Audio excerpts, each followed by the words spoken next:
Then comes our important topic called the tear film.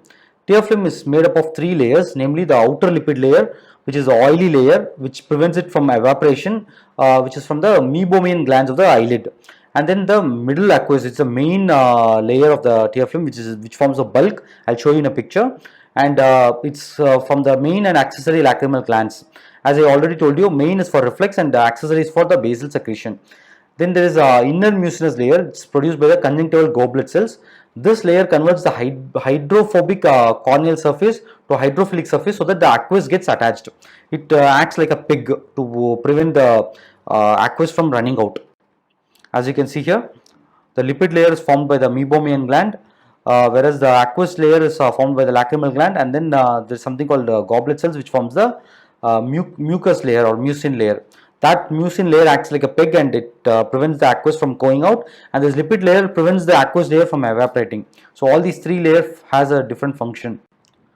Coming to the dry eyes, so deficiency of the tear films is referred to as dry eye. It may be three types. Evaporative, okay, it's caused by deficiency of the lipid layer or excessive evaporation. So in heat there is evaporation, that is one thing.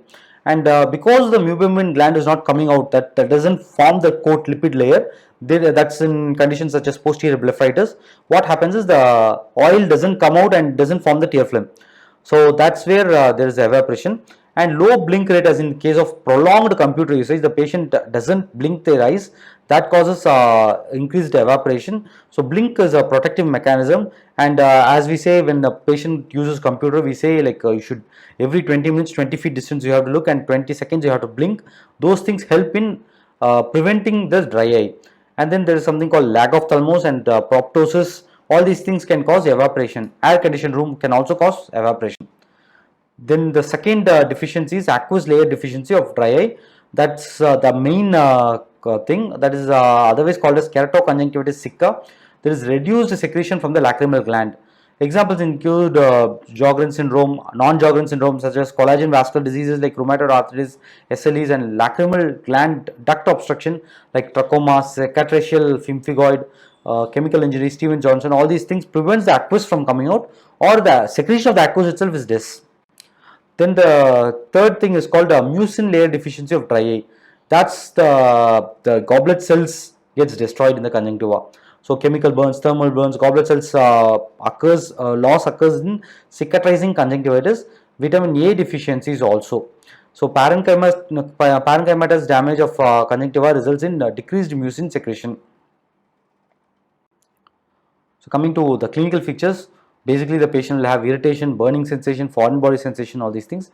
There is decrease in the height of marginal tear strip with strands of mucus and debris on the corneal surface. Punctate epithelial erosions may be seen. All these things are clinically seen in the case of dry eye. Then coming to the test for dry eyes, there is something called tear breakup time. The normal value is more than 10 seconds. What we do is basically we ask the patient to we stain the patient's eye and we ask the patient to blink. Once they blink, the entire cornea will become green, as you can see here, and we will use a blue filter to visualize properly, and then you see whether there is any break in that green film. As you can see, there is little bit of breakage here. Then you count that second, how much time it took for the blink, and then this breakage occurs. So that is called tear film breakup time.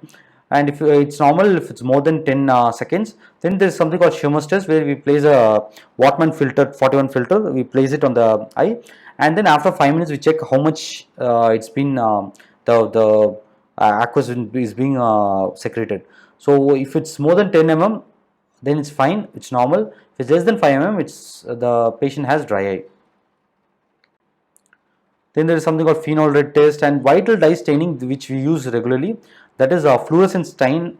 We give fluorescent stain and we see whether there is any issue using a cobalt blue filter. As you can see here, there are like little green dots are seen. That's where that is where there is punctate epithelial erosions. And rose bengal stain, it has affinity for devitalized epithelial cells and mucus. As you can see here, all these places are being devitalized. These are the two vital dye signs. Then there are other tests such as conjunctival impression cytology, lysozyme assay, tear osmolarity test, conjunctival biopsy, which we don't use routinely. The treatment includes tear conservation by decreasing room temperature, use of humidifiers. Tear substitutes, the common tear substitutes are polyvinyl alcohol, carboxymethyl cellulose, HPMC, hydroxypropyl methyl cellulose, and hyaluronic acid. So mucolytics such as acetylcysteine, which disperse the mucous filaments and plaques, and cyclosporin for keratoconjunctivitis sicula, which is basically we decrease the immune suppression, systemic steroids, immunosuppressants, all these things in order to prevent the damage to the lacrimal gland. Then we reduce the tear drainage by punctal occlusion. As you can see in this picture, that is what is punctal occlusion. So then there is something called tarsorrhaphy, where we close the eyelid by sutures.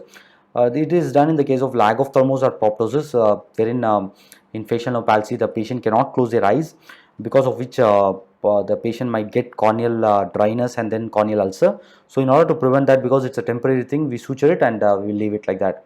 Then there is something called mucous membrane grafting and amniotic membrane grafting. In parenchymatous conjunctival damage, we can use that.